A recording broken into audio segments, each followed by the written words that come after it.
ഒരു കാര്യം. അതിന്റെ ഡീറ്റെയിൽ ആയിട്ടൊരു കാര്യത്തിലൂടെ ഞാൻ കടക്കാം. ഇന്നിപ്പോൾ മണിരത്നത്തിന്റെ പടത്തിൽ അഭിനയിച്ചിട്ടിരിക്കുന്ന ഒരു കലാകാരനാണ് എന്റെ മുന്നിൽ ഇരിക്കുന്നത്. മണിരത്നം പോലത്തെ അതേപോലത്തെ ഇത്രയും ഫേമസ് എന്നല്ല പറയേണ്ട, ഇത്രയും നമുക്കൊന്നും എത്തിപ്പിടിക്കാനാവാത്ത രീതിയിൽ ഇരിക്കുന്ന ഒരാളുടെ അടുത്ത് കടൽ എന്ന് പറഞ്ഞൊരു തമിഴ് സിനിമയില് കാർത്തിക്കിന്റെ മകനും രാധയുടെ രാധ എന്ന് പറഞ്ഞ ആക്ട്രസിന്റെ രണ്ടാമത്തെ മകളും ചേർന്ന് അഭിനയിക്കുന്ന പടത്തിൽ നല്ലൊരു റോള് തന്നെ ചെയ്തുകൊണ്ടിരിക്കുന്ന കാര്യത്തെപ്പറ്റി ഡീറ്റെയിൽ ആയിട്ട് നമുക്ക് സംസാരിക്കാം. അതിന് മുമ്പായിട്ട് വീണ്ടും എനിക്ക് അയ്യപ്പ ബൈജുവിന്റെ കാര്യത്തിലോട്ട് പോകുമ്പോൾ ചേട്ടൻ തന്നെ ഒത്തിരി സ്ഥലത്ത് ഒരു കാര്യം ചോദിച്ചോട്ടെ, ഓപ്പൺ ആയിട്ട് ഞാൻ ചോദിക്കുകയാണ്. കാരണം അത്ര തന്മയത്വത്തോടു കൂടിയാണ് ചേട്ടൻ ആ സ്റ്റേജിൽ വരുന്നത്. മുണ്ടൊക്കെ മടക്കി കുത്തി ഇങ്ങനെ തലയിലൊക്കെ ഇങ്ങനെ. അപ്പൊ എന്ത് ചെയ്യും? തലയിൽ വെള്ളം ഒഴിക്കുമോ അത് ശരിക്കും വെള്ളം അടിക്കും? ആ സമയത്ത് മദ്യപാനി അല്ലല്ലോ അല്ല, ഞാൻ ഓപ്പൺ ആയിട്ട് അല്ലാണ്ട് ചേട്ടൻ പലപ്പോഴും മെസ്സേജ് ഒക്കെ കൊടുക്കുന്നത് കാണാം. കാരണം ചേട്ടന്റെ ജോലി ഇതായതുകൊണ്ട് ഇതൊന്നും തീർച്ചയായിട്ടും ഈ നമ്മളെ ഈ കഥാപാത്രം ഇഷ്ടപ്പെട്ട് ഇത്രയും എല്ലാവർക്കും ഇഷ്ടപ്പെട്ടതിന് ശേഷം നമ്മളിപ്പോ മദ്യവിരുദ്ധ ദിനങ്ങളിലല്ലേ, ലഹരി വിരുദ്ധ ദിനങ്ങളിലെ ഏറ്റവും കൂടുതൽ ലഹരി വിരുദ്ധ ദിനങ്ങൾ ഏറ്റവും കൂടുതൽ ഉദ്ഘാടനം ചെയ്യുന്ന മദ്യപാൻ ഞാനാണ്. പിന്നെ എക്സൈസ് വകുപ്പിന്റെ നമ്മുടെ ഈ മദ്യപാനത്തിനും ലഹരിക്ക് എതിരായിട്ട് ചേട്ടനെ വിളിക്കുന്നത് അത് കടിച്ച പാമ്പനെ കൊണ്ട് വിഷം ഈ കണക്ക് നമ്മളെ കൊണ്ട് ഇറങ്ങിക്കുകയാണ്, അത്രേ ഉള്ളൂ. ഇതിന് ഇപ്പൊ എല്ലാവരെയും കൊണ്ട് അങ്ങനെ ചെയ്യിക്കാൻ പറ്റില്ല. അപ്പം ഇതിന്റെ ഐഡന്റിറ്റി ആയിട്ട് ഇതിന്റെ ഈ ബ്രാൻഡ് അംബാസിഡർ എന്ന് പറയുന്ന ഒരാളെ കൊണ്ട് തന്നെ ചെയ്യുകയാണെങ്കിൽ ഈ ചേട്ടൻ കണ്ടുപിടിച്ച സബ്ജക്ട് തന്നെ എല്ലാവരും കോപ്പി അടിക്കുന്നത് കാണുമ്പോൾ ഒരു വിഷമം തോന്നും. നമ്മള് എന്ത് സാധനമാണെങ്കിലും അത് ഇഷ്ടപ്പെട്ട് കഴിയുമ്പോൾ അതുപോലെ ഒരുപാട് അനുകരിക്കുക എന്ന് പറയുന്നത് അതൊരു വലിയ ഭാഗ്യം തന്നെയാണ്. പിന്നെ അനുകരിക്കുക എന്ന് പറഞ്ഞാൽ ഇപ്പൊ പലരും പല സ്റ്റൈലിലാണ് കാണിക്കുന്നത്, പലരും പല സ്റ്റൈൽ. കുടിയന്മാർക്ക് നമ്മളിപ്പോ നമ്മൾ ഓവർ ആക്ഷൻ കാണിക്കുമ്പോൾ നമ്മൾ കാര്യം ഇങ്ങനെയാണോ കുടിയൻ കളിക്കുന്നതെന്ന് നമ്മൾ ചോദിക്കും. കുടിയന്റെ ആക്ഷൻ ഇങ്ങനെ, പക്ഷെ അതുപോലെ കാണിക്കുന്ന കുടിയന്മാരും ഉണ്ട് നമ്മുടെ ലോകത്ത്. അപ്പൊ പലരും പല രീതിയിൽ. പിന്നെ അതിലൊരു കുടിയൻ വേണോ എന്നുള്ളൊരു സത്യം നമ്മളെ കണ്ടിട്ട് ചെയ്യുന്നതായിട്ട് എനിക്ക് ഫീൽ ചെയ്യുന്നില്ല. പിന്നെ തീർച്ചയായിട്ടും ചിലര് ഏകദേശം എല്ലാവരുടെയും ഒരു മാനറിസങ്ങളൊക്കെ ചേട്ടനെ സംബന്ധിച്ച് വളരെ നന്നായിട്ട് ചെയ്തു എന്ന് തോന്നുന്ന ഒരു കലാകാരന്റെ പേര് പറയാൻ പറ്റുമോ? ഞാൻ ഏറ്റവും ഇഷ്ടപ്പെട്ടു അദ്ദേഹം ഇപ്പൊ ഇവിടെ ഇല്ല, കൈതാരം പ്രദീപ് എന്ന് പറയുന്ന ഒരു ആർട്ടിസ്റ്റ് ഉണ്ട്. എന്റെ ജീവിതത്തിൽ എനിക്ക് ഏറ്റവും ഇഷ്ടപ്പെട്ട ഒരു വലിയ കലാകാരനാണ്. ഞാൻ അദ്ദേഹത്തിനെ ഈ സമയത്ത് ഞാൻ സ്മരിക്കുകയാണ്.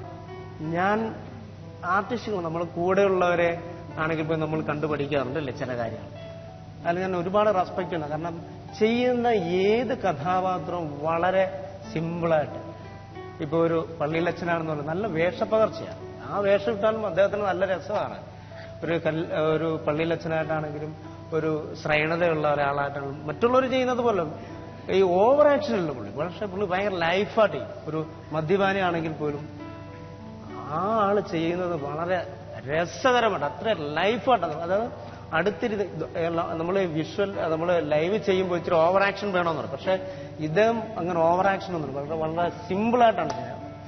പക്ഷെ അത് എത്ര ദൂരത്തിരിക്കുന്നവനും അടുത്തിരിക്കുന്നവനും ഒരുപോലെ ആസ്വദിക്കുന്നുണ്ട്. അദ്ദേഹം എഴുതിയ ഒരു സ്കിറ്റുണ്ട്, കല്യാണ വീടിന്റെ തലേ ദിവസം. അത് ബൈജു അല്ല, അന്ന് കല്യാണ വീടിന്റെ തലേ ദിവസം ഒരാളിയൻ വന്ന് കല്യാണ ഉഴപ്പുന്ന ഒരു സ്കിറ്റുണ്ട്. ആ സ്കിറ്റാണ് ഞാൻ ആദ്യമായിട്ട് ഈ സ്റ്റേജിൽ ഞാൻ ചെയ്ത് ഹിറ്റാണ്. അതിപ്പോ ചാനൽസ് ഒന്നും ഇല്ലാത്ത സമയത്ത് ട്രൂപ്പുകളിലാണ് നമുക്ക് ട്രൂപ്പുകളിലൂടെ പോയിരുന്ന സമയത്താണ് ഇത് ഹിറ്റായി. അത് ഹിറ്റായി കഴിഞ്ഞപ്പോഴത്തേക്ക്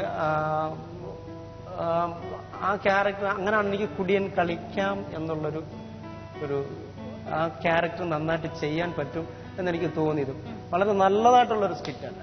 പിന്നെ നമ്മൾ ഇത് കൂടുതൽ ഹൃദ്യമായത് നമ്മൾ ഈ മൈനസ് ക്യാരക്ടർ ആണെങ്കിലും ഞാൻ ചെയ്യുന്ന മുഷിഞ്ഞ ഒരു അണ്ടർവെയറും ഒരു മുഷിഞ്ഞ ഷർട്ടും എന്തുകൊണ്ട് ഈ കുടിയനോട് സ്നേഹം തോന്നുന്നു? അതാണ് അത് ഒരു നിഷ്കളങ്കനായിട്ടുള്ള കുടിയൻ. അതായത് അയാൾ പറയുന്ന കാര്യങ്ങളെല്ലാം വെറും നിഷ്കളങ്കമായിട്ടുള്ള കാര്യങ്ങളാണ്. പിന്നെ നമ്മൾ ചെയ്യുന്ന ഒരു ചെറിയ മൈനസ് ക്യാരക്ടറാണ്. നമ്മൾ ചെയ്യുന്ന ക്യാരക്ടർ മൈനസ് ക്യാരക്ടറാണെന്ന് അറിഞ്ഞുകൊണ്ട് നമ്മുടെ ഫാമിലിക്ക് ഇഷ്ടപ്പെടാൻ വേണ്ടിയിട്ട് നമ്മൾ അതിനകത്ത് അസഭ്യങ്ങളോ മറ്റൊന്നും ഇല്ലാതെ എല്ലാവർക്കും നമ്മുടെ വീട്ടിലും ഇരുന്ന് നമ്മുടെ നമ്മുടെ കുഞ്ഞുങ്ങൾക്കും നമ്മുടെ അച്ഛനും അമ്മയ്ക്കും എല്ലാവർക്കും കാണാൻ പറ്റുന്ന രീതിയിലുള്ള ഡയലോഗ്സ്, അങ്ങനെ എല്ലാവർക്കും ഫ്രണ്ട്ലി എല്ലാവർക്കും യൂസ് ചെയ്യാൻ പറ്റുന്ന കുറെ ഡയലോഗ്സ്. ഇപ്പൊ വീട്ടില് നമ്മുടെ ആ സ്കിറ്റിനകത്ത് പറയാം ഇപ്പൊ വീട്ടിലൊക്കെ ആ സ്കിറ്റിലെ ഡയലോഗ്സ് പഠിച്ചിട്ടുള്ളൂ. വീട്ടിലാണെങ്കിൽ തന്നെ അച്ഛൻ മോളോട് ചോദിക്കുക, മോളെ സമയം എന്താടി പറഞ്ഞ ആളോ എന്നെ മണി സമയം, നമ്മളെ അനുകരിച്ച് തിരിച്ചു മറുപടി പറയാം. അപ്പൊ പ്രായഭേദമല്ലേ, എല്ലാവർക്കും അന്യോന്യം പറയാൻ പറ്റുന്ന, എല്ലാവർക്കും ഫ്രണ്ട്ലി പറയാൻ പറ്റുന്ന കുറെ ഡയലോഗ്സ്, അതാണ് ഇതിന് കൂടുതൽ ഹൃദയം. എനിക്ക് വേറെ കുറെ ചോദ്യങ്ങളുണ്ട് ചേട്ടാ. നമ്മൾ ഇടയ്ക്കിടയ്ക്ക് ഇങ്ങനെ പാട്ട് കുത്തിത്തിരിക്കുക എന്നുള്ള ഈ പരിപാടിയുടെ ഒരു നല്ല ശീലമാണ്. അല്ല, റിമി ചെയ്യുമ്പോൾ അത് വേണമല്ലോ. അതുകൊണ്ട് തന്നെ ഇപ്പൊ ഞാനായിട്ടല്ല പാടുന്നത്, എനിക്ക് പ്രശാന്ത് ഏട്ടനിൽ നിന്നൊരു പാട്ട് കേൾക്കാൻ ഒരു ആഗ്രഹം. കാരണം ഈ വഴിയരികിൽ പതികനായി നിൽക്കുന്ന ഈ രണ്ടുപേരും മാത്രം എല്ലാവരും കേട്ടുള്ളൂ. പക്ഷേ എനിക്കറിയാം ചേട്ടൻ നല്ലൊരു മ്യൂസിക് സെൻസ് ഉള്ള ഒരാളാണെന്ന്, എന്റെ ഊഹം തെറ്റാറില്ല. ഏറ്റവും ഇഷ്ടപ്പെട്ടത് പാട്ടാണ്. ഇപ്പൊ കുറച്ചു നാളായി കാണും പാട്ടൊന്നും അധികം പാടിയിട്ടുണ്ടാവില്ല, പക്ഷെ പണ്ട് മിമിക്രി ഇതില് പിന്നെ ഇതൊക്കെ ചെയ്തിട്ടില്ലേ, ഇതൊക്കെയോ മിമിക്രി അപ്പൊ ഏതെങ്കിലും ചേട്ടന്റെ ഇഷ്ടപ്പെട്ട ഒരു പാട്ട് ആ സമയത്തെയോ സ്റ്റേജിലെന്നെ ഇങ്ങനെ കുറച്ച് പാട്ടൊക്കെ ഞങ്ങൾ നമുക്ക് പറ്റാവുന്ന പാട്ടുകളൊക്കെ പാടിച്ചിട്ടുണ്ട്. വാനത്തിലെ എരിതൊരു വട്ടവിളക്ക് വണങ്ങിടവേ ഏത്തി വെച്ചോ കുത്തുവിളക്ക്, ചന്ദ്രൻ നമുക്ക് ദൈവമടി കഥ കുമ്പിട്ട് കുമ്പിട്ട് കുമ്മിയടി.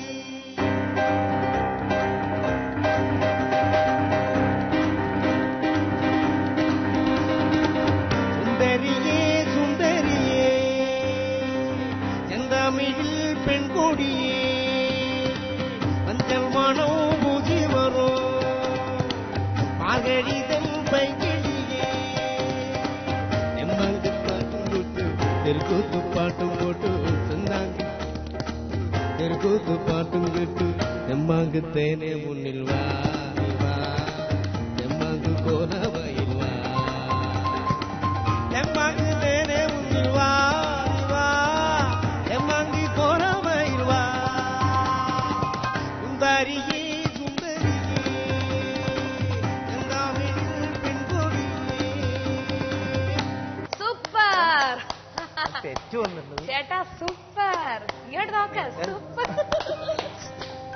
ഞാൻ ഇത്രയും വിചാരിച്ചില്ല ചേട്ടാ. അതെന്താ അതെന്ന് വെച്ച് കഴിഞ്ഞാ ഞാൻ വെറുതെ ഒരു പാട്ട് പാടാൻ ഞാൻ അങ്ങനെ ഒരു ഇതിൽ പറഞ്ഞതാണ്. പക്ഷെ ഇത്ര നന്നായിട്ട് പാടുന്ന ഒരാള് ഒരിക്കൽ പോലും നമ്മൾ എത്രയോ സ്റ്റേജ് ഷോസിൽ എത്രയോ പരിപാടികൾ നമ്മൾ ഒന്നിച്ച് നടത്തിയിരിക്കുന്നു.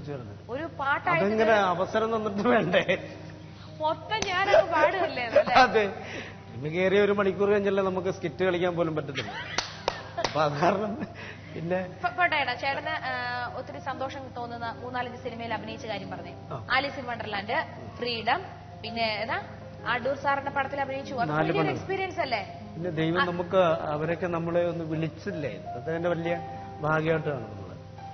ദൈവത്തിൽ ഒരുപാട് ഇഷ്ടപ്പെടുന്ന ഒരാളാന്ന് എനിക്ക് മനസ്സിലായി. ഒത്തിരി തീർച്ചയായിട്ടും അത് ഇന്ന മതം ഇന്ന ജാതി എന്നൊന്നുമില്ല.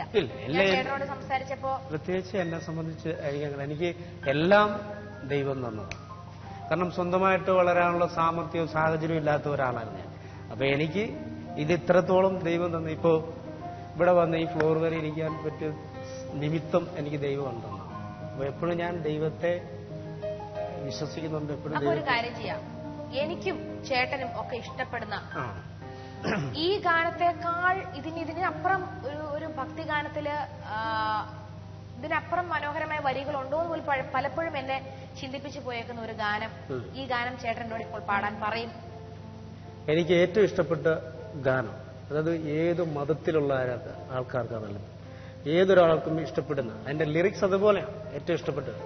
ദൈവസ്നേഹം വർണ്ണിച്ച് വാക്കുകൾ പോരാണ്. കാരണം അയാളുടെ പ്രവൃത്തിയുടെ അയാൾ തിരിച്ചു നോക്കുമ്പോൾ തീർച്ചയായിട്ടും അയാൾക്ക് പറയാൻ ഒറ്റ വാക്കേ ഉള്ളൂ. തീർച്ചയായിട്ടും എനിക്കും എന്തോ ഭയങ്കര ഇഷ്ടപ്പെട്ടു. ഞാനൊരു പ്രോഗ്രാം തുടങ്ങുമ്പോൾ എപ്പോഴും ആദ്യം പാടുന്ന ഒരു പാട്ട് തന്നെയായിരിക്കും. അത് ഇന്ന ജാതി ഇന്ന മതമൊന്നുമില്ല, വരികൾ നമ്മൾ നോക്കിയാൽ മതി. അതിന്റെ എഴുത്തതാണ് ആ 4 വരി നമുക്ക് ദൈവം നമുക്ക് തന്ന ഈ അനുഗ്രഹങ്ങൾക്ക് നന്ദി പറയാൻ വേണ്ടി ഇപ്പൊ ഉപയോഗിക്കാം. ഓക്കെ. ദൈവസ്നേഹം വാക്കുകൾ പോരാ,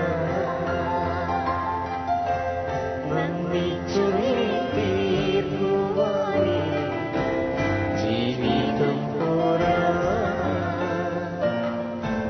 കഷ്ടപ്പാടിൽ കാലങ്ങളിൽ രക്ഷിക്കുന്ന സ്നേഹമോ എത്ര സ്തുതിച്ചാലും മതി വരുമോ ദൈവസ്നേഹം വർണ്ണിച്ചില്ല വാക്കുകൾ